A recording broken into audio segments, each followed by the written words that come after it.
Selamat sore teman-teman media sekalian. Jadi kami dari Dewan Ekonomi Nasional baru saja diterima oleh Bapak Presiden dengan agenda utama adalah memberikan laporan dan hasil rekomendasi dari Dewan Ekonomi Nasional terkait bagaimana sikap Indonesia dalam menghadapi pemerintahan Trump yang baru ini. Bagaimana dampak atau potensi dampak yang akan terjadi kepada Indonesia dari segi kebijakan Trump, terutama terkait dengan tarif, terkait dengan imigrasi, bagaimana dampaknya terhadap ekonomi kita, apa dampak positif dan negatifnya. Tadi kami sudah laporkan secara detail kepada Bapak Presiden, dan Bapak Presiden juga sudah memberikan arahan-arahan kepada kami untuk menindaklanjuti. Mungkin secara detail saya akan mohon kepada Pak Khatib Basri untuk bisa memberikan penjelasan lebih detail terkait dengan rekomendasi yang diberikan oleh Dewan Ekonomi Nasional kepada Bapak Presiden terkait dengan kebijakan Trump. Silakan Pak Khatib. Terima kasih.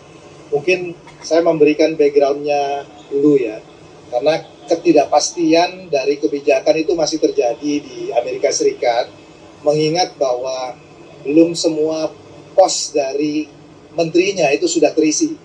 Jadi ini akan memakan waktu sehingga dinamika itu pasti akan terjadi.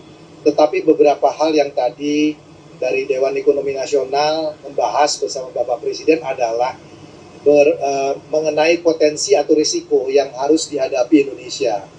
Yang pertama adalah salah satunya mengenai kebijakan deportasi yang dilakukan oleh Presiden Trump terhadap kelompok yang disebut sebagai undocumented atau pekerja yang tidak punya paperwork.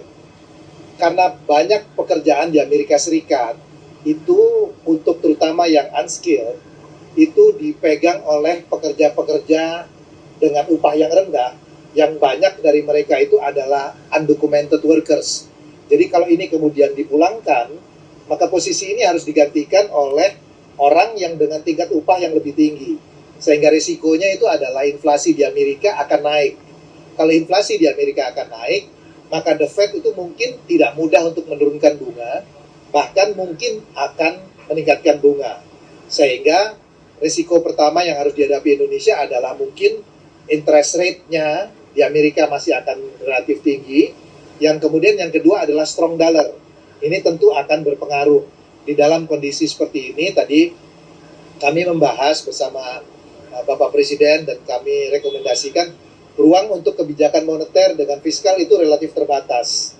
Nah, yang penting dilakukan dan Bapak Presiden tadi juga mendukung adalah dilakukan yang namanya structural reform, menyangkut mengenai penyederhanaan izin, perbaikan iklim investasi, implementasi dari GovTech yang semakin cepat.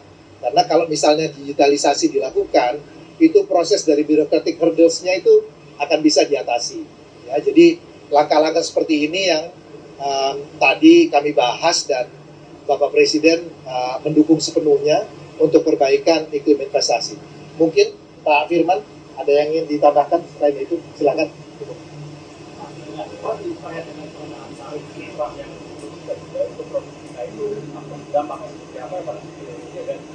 Apakah barang-barang ilegal dari China itu berpotensi bocor ke Indonesia juga? Sejauh ini penerapan tarif terhadap Indonesia belum dilakukan, ya. Mereka masih terbatas pada Cina 10%, itu pun belum seketika, kepada Kanada dan Meksiko. Tetapi kita harus melihatnya agak lebih general karena begini.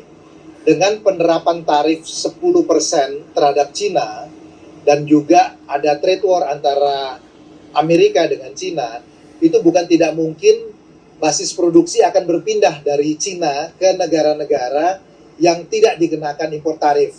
Salah satunya Indonesia. Nah, tentu Indonesia harus bisa memanfaatkan kesempatan dari relokasi ini. Itulah yang tadi kami sampaikan kepada Bapak Presiden, pentingnya untuk perbaikan iklim investasi, konsistensi dari kebijakan, kepastian usaha.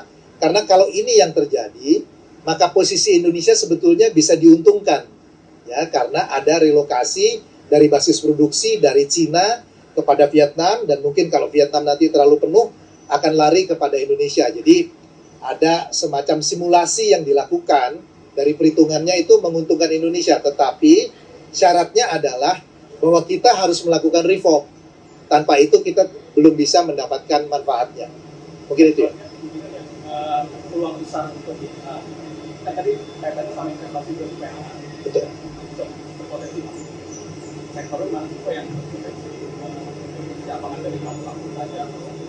Saya kira semua sektor yang oleh Amerika dikenakan tarif, dia akan cari. Karena Anda bayangkan aja, kalau 10% itu kan margin Anda 10% berbeda kan.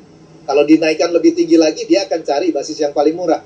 Jadi itu bisa terjadi pada manufacturing, dia bisa terjadi juga pada berbagai industri. Makanya kami melihat bahwa kesempatan ini adalah kesempatan yang sangat baik digunakan.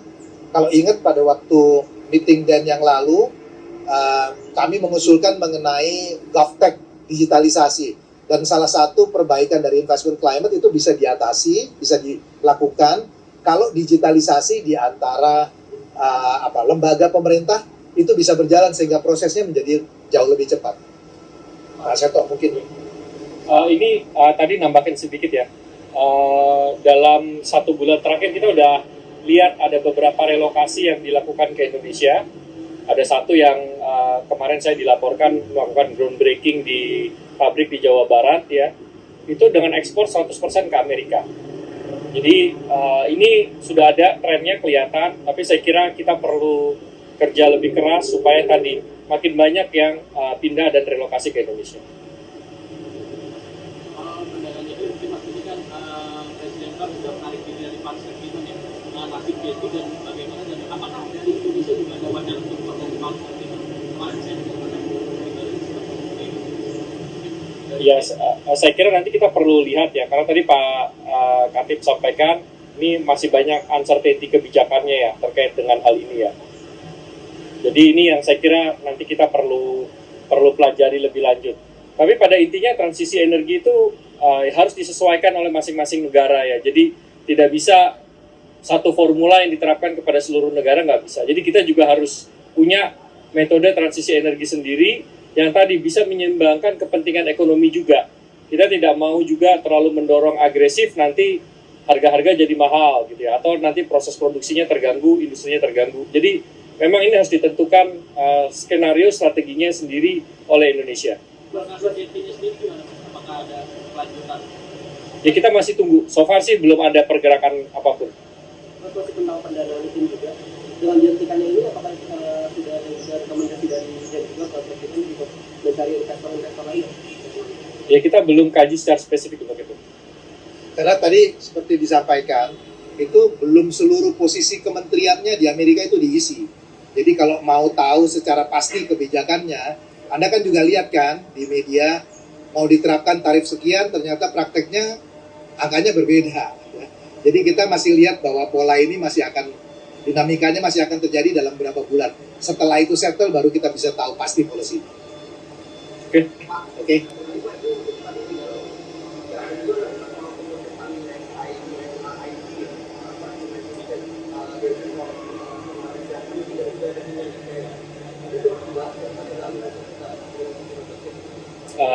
Enggak spesifik. Karena saya kira kan itu kebijakan internal pemerintah Amerika ya.